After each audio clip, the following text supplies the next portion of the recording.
ఫలితాల్లో 1402 మంది విద్యార్థులు 10 జీపీఏ సాధించినట్టు శ్రీ చైతన్య విద్యా సంస్థలు ప్రకటించాయి.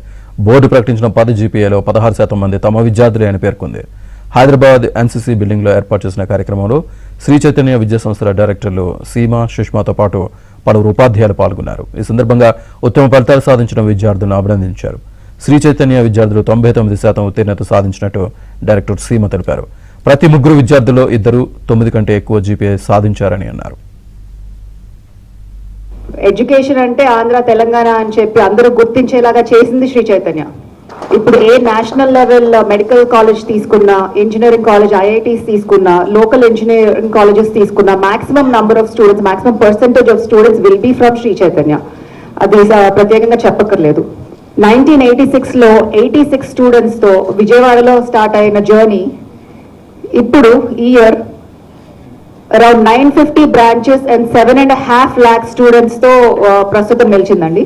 సో ఆంధ్ర తెలంగాణలో అయితే ఏ చిన్న టౌన్ తీసుకున్నా మా ప్రెజెన్స్ ఉంది. మా మోటో ఏంటంటే క్వాలిటీ ఎడ్యుకేషన్ స్టూడెంట్ దగ్గరికి తీసుకెళ్ళాలి.